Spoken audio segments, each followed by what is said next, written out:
Pak, Bapak, boleh sedikit Pak mohon doanya. Amin. Mohon doanya. Makasih banyak, mohon doanya. Sama pihak saya tentu tidak bisa memberi penjelasan. Oke. Ya adikku, Ya. makasih atas perhatian kalian semua. Terima kasih. Iya Pak. Harapannya apa Pak sih? Ya, nggak bisa sayang. Ya maaf. Makasih ya. Terima kasih Bapak. Sehat-sehat, Pak. Ya adik, terima kasih ya. Iya. Ya. Pak, ini kan dari Pak, ini kan dari sidang nanti kemarin dari JPU ini kan meminta untuk dikembalikan 40% kalau dari tanggapan hukum sudah. Tadi kami dalam bukti kami sudah mengurai bahwa termasuk juga dalam pledoi kami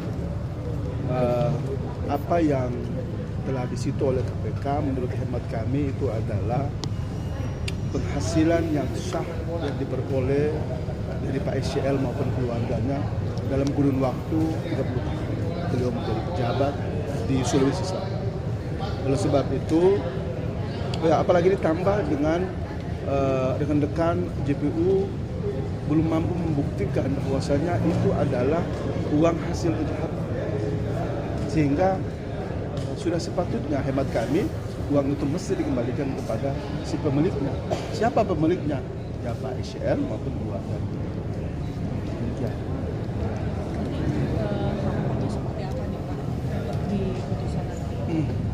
Kita berharap karena TPU maupun juga para saksi-saksi dalam persidangan ini tidak ada fakta sedikit pun yang menunjukkan bahwasannya beliau bersalah.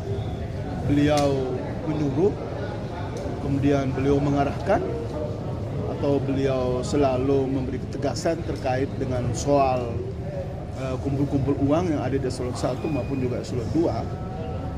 Dan oleh karena itu saya kira sudah sepantasnya kalau beliau memang dibebaskan dalam segala tuntutan hukum oleh JPU. Namun demikian persidangan ini tentu yang mulialah yang kemudian punya kewenangan yang diberikan oleh negara untuk bisa memutuskan yang terbaik kepada terdakwa. Dalam hal ini Pak SCL. Kami berharap bebas, namun bila ada yang lain kami berharap putusan yang seadil-adil kepada Pak SCL.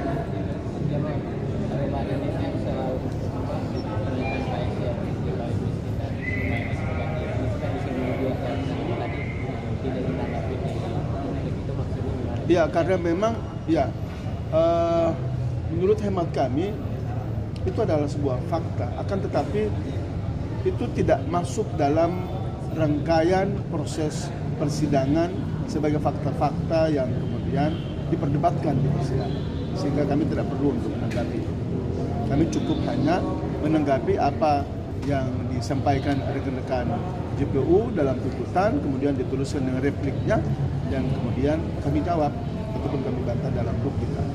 Sebetulnya itu.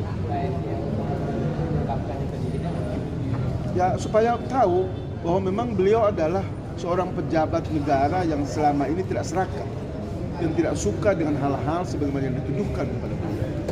Saya kira kalau untuk sebuah jabatan bupati di zaman Orde Baru dulu, wakil gubernur dan gubernur, kemudian punya uang sebanyak itu, dan tidak ada lagi teman-teman bisa menemukan hal lain kecuali itu. Saya kira apa pantas beliau disebut sebagai seorang pencuri atau yang penggarong duit rakyat atau duit negara. Nah, ini yang menurut hemat kami terlepas dari perbedaan apapun dari sudut pandang kami maupun juga teman-teman JPU, yang jelas kita saling menghormati proses persidangan ini. Semua sudah berjalan, kita sudah berada pada ujung persidangan, jadi penyampaian pledoi, penyampaian duplik dari kami, dan insya Allah di hari Kamis tanggal 11 itu jam 10 tepatnya akan dibacakan amar putusan oleh Majelis Hakim yang mulia. Maka kami juga mohon kepada seluruh rakyat Indonesia, seluruh pecinta sebuah kebenaran dan keadilan, teman-teman media, kita doakan semoga Majelis Hakim dikasih keteguhan iman, dikasih kesehatan dan kekuatan untuk bisa memutuskan yang terbaik untuk para terdakwa Pak SCL, Pak Kasdi maupun juga Pak Hatta. Kendati kemarin ada hal-hal yang disinggung dan itu di luar substansi seperti yang sudah kami sampaikan dalam duplik kami, termasuk juga ada profiling kami para penasehat hukum. Nah itulah kemudian menurut hemat kami bentuk arogansi, kesombongan, dan seolah menunjukkan super power dari sebuah lembaga yang sebetulnya kita berharap harus membangun citra yang baik, harus membangun sebuah kepercayaan rakyat yang baik, sehingga betul-betul KPK adalah menjadi harapan satu-satunya dari seluruh rakyat Indonesia terhadap penegakan hukum yang terkait dengan pemberantasan korupsi. Dan kami dukung itu.